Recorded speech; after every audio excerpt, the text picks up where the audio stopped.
Shalom dan selamat pagi saudaraku. Kita bersyukur untuk hari ini dan kita percaya kasih setia Tuhan tidak berkesudahan. Tak habis-habisnya rahmat-Nya selalu baru tiap pagi. Mari siapkan hati kita untuk menerima pesan Tuhan pagi ini. Mari kita berdoa. Bapa, dalam nama Tuhan Yesus kami bersyukur atas berkat kemurahan-Mu pada pagi ini. Kembali kami boleh bangun pagi dengan tubuh yang sehat dan kuat, semua karena anugerah-Mu. Pada hari ini kembali kami rindu diperlengkapi dengan kebenaran firman-Mu, agar kami mengerti akan kehendak-Mu dan taat melakukan firman-Mu. Hanya di dalam nama Tuhan Yesus kami berdoa. Amin. Tema renungan kita pagi ini adalah menghargai proses kehidupan. Firman Tuhan diambil dari Kejadian 29 ayat 15-19. Demikian firman Tuhan. Kemudian berkatalah Laban kepada Yakub, "Masakan engkau adalah sanak saudaraku, engkau bekerja padaku dengan cuma-cuma. Katakanlah kepadaku apa yang patut menjadi upahmu." Laban mempunyai 2 anak perempuan, yang lebih tua namanya Lea dan yang lebih muda namanya Rahel. Lea tidak berseri matanya, tetapi Rahel itu elok sikapnya dan cantik parasnya. Yakub cinta kepada Rahel, sebab itu ia berkata, "Aku mau bekerja padamu 7 tahun lamanya untuk mendapat Rahel, anakmu yang lebih muda itu." Sahut Laban, "Lebih baiklah ia kuberikan kepadamu daripada kepada orang lain, maka tinggallah padaku." Jadi bekerjalah Yakub 7 tahun lamanya untuk mendapat Rahel itu. Tetapi yang 7 tahun itu dianggap seperti beberapa hari saja karena cintanya kepada Rahel. Saudaraku, membangun kehidupan yang dewasa dan memiliki karakter yang baik adalah impian setiap kita orang percaya. Untuk mengalami tentu ada proses yang harus dijalani. Dalam perjalanan hidup, Yakub melalui jalan yang tidak mudah. Saat menjelang akhir hidupnya, Yakub jelas berkata bahwa tahun-tahun hidupnya itu sedikit saja dan buruk adanya.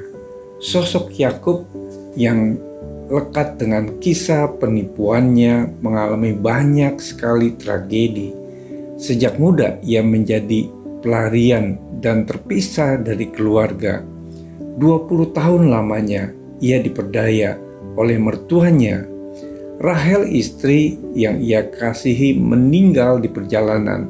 Ia juga sempat bergumul dengan Allah. Yusuf, anak kesayangannya, dijual dan bertahun-tahun ia hidup oleh penipuan anak-anaknya. Pada akhirnya proses demi proses yang Tuhan izinkan telah membentuk Yakub menjadi pribadi yang hatinya bersih. Pengalaman turut mendewasakan kehidupan sehingga Yakub telah benar-benar mengenal Tuhan. Kedagingan telah digantikan dengan manusia batinia yang diperbarui. Di masa tuanya, Yakub begitu berkarisma dan siap menghadapi kematiannya. Menjelang akhir hidupnya, ia sempat memohon berkat bagi Firaun serta memberkati anak-anak dan juga cucu-cucunya. Saudaraku, dalam diri kita ada sifat-sifat buruk yang perlu diubah hingga karakter kita kian serupa dengan Kristus. Apa yang Paulus katakan bahwa manusia batinia diperbarui dari sehari ke sehari, hendaknya juga benar-benar kita hidupi.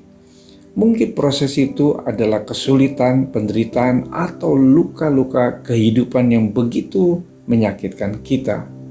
Saudaraku, tetapi seperti firman-Nya berkata kepada banyak orang akan disucikan dan dimurnikan dan diuji, tetapi orang-orang fasik akan berlaku fasik.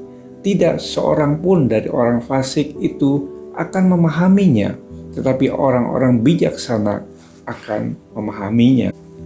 Karenanya, bertahanlah menghadapi proses yang sedang Tuhan kerjakan. Mari kita menjadi orang bijak yang memahami pembentukan Tuhan dalam memurnikan hidup kita. Bagaimanapun juga Tuhan menghajar kita untuk kebaikan, supaya kita beroleh bagian dalam kekudusannya. Saudaraku, hanya relakanlah hati kita untuk mengalami proses kehidupan. Mari kita bersatu dalam doa. Tuhan Yesus, terima kasih untuk renungan firman-Mu pada pagi ini. Tuhan, kami percaya Engkau adalah Tuhan yang sangat baik. Tolonglah kami ya Roh Kudus, agar kami diberi kemampuan dalam memahami proses Tuhan di dalam kehidupan kami. Di dalam nama Tuhan Yesus, kami berdoa. Amin. Selamat beraktivitas. Tuhan Yesus memberkati.